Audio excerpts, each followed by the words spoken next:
So last week I started my top 30 players of all time in the NBA, and it is inspired by the worst list of all time put out by ESPN. They started with the top 74 players of all time, inspired by Michael Jordan's The Last Dance documentary, I guess. Just an absolutely terrible list. It was so bad in so many ways, but we've been there, done that, so let's keep it moving.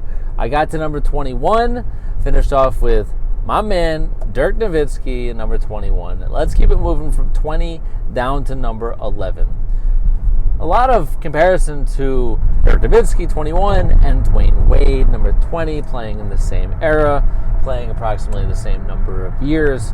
Dwayne Wade, more titles, just more of an all-around player, in my opinion. One of the best shooting guards of all time. I think he's the third best shooting guard of all time. Unless you consider Jerry West a shooting guard, other than a point guard. So he's kind of a hybrid guard. Third or fourth best shooting guard of all time, Dwayne Wade, is number 20. Number 19, Isaiah Thomas. Isaiah Thomas was great, all right? He probably would be higher on this list if his career didn't end shorter than it should have due to injury. So 2 titles, the Bad Boy Pistons beat Jordan, before Jordan was Jordan, and had the Bulls and the three-peats and Rodman, and the story. But due to injury and not as much longevity as other guys on this list, number 19. Number 18, the point guard that comes in just ahead of Isaiah Thomas on the point guard list, John Stockton. All-time leader in assists and steals. I know he doesn't have the title, but leaders in those 2 categories, one of the best point guards of all time. John Stockton is my number 18. Number 17, another guy with no titles, but made it to the finals many times, 8 to be exact, and Elgin Baylor.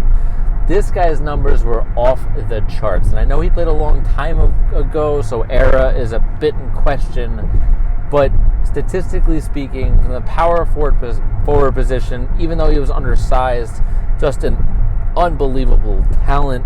Elgin Baylor coming in at number 17. Number 16, his teammate Jerry West did get his title the year after Elgin Baylor finally retired.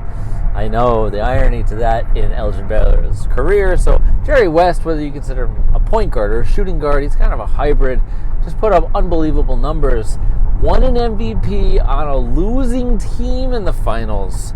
Haven't seen that since he did it, and he's the NBA logo. So number 16, Jerry West. Number 15, another guy with no title, but again, unbelievable numbers, pretty comparable to Elgin Baylor, but in a more difficult era, Charles Barkley. Just automatic 20-10 guy almost every season of his career. Barkley was unbelievable, and it's a shame that he didn't get a title. And I know you can't give him credit for this, but if he played in a different era where there was no Jordan, he would definitely have a title. Not maybe, not probably, he would definitely have a title. So number 15, Charles Barkley. Number 14, Jordan before Jordan, Dr. J. Now, he'd be higher on this list if it wasn't for the ABA, but an innovator, statistically speaking, unbelievable. Still won championships. Dr. J was Jordan before Jordan, therefore number 14 on my list. Number 13 on my list, a lot in common with guys on this list, Karl Malone. No title, but the best power forward outside of Tim Duncan in the history of the NBA. Just all time all the way up on the list of points and rebounds and just physically dominant. So Karl Malone, number 13. Number 12, the Big O, Oscar Robertson. The walking triple-double. Averaged a triple-double for an entire season. Almost did it multiple times. The second best point guard of all time behind Magic Johnson. Oscar Robertson, number 12. And finally, really tough between number 11 and number 10. Number 11, Hakeem Olajuwon. Unbelievable talent. I love Hakeem Olajuwon, and I really want to put him in the top 10, but I just can't jump him over other centers that you will see the rest of this list as we move on to my top 10 later this week. So, number 11, Hakeem Olajuwon, the dream. Won his 2 titles, yes, when Jordan wasn't around, but an unbelievable talent. So, that's my 20 through 11. Stay tuned later in the week where I start off my top 10 NBA players of all time. I'm Dave Ettinger of the Dave Talk Sports YouTube channel, and I work at CBS Sports Radio overnight, and you join me on the way home. So, enjoy your Memorial Day, Monday morning, May 25th.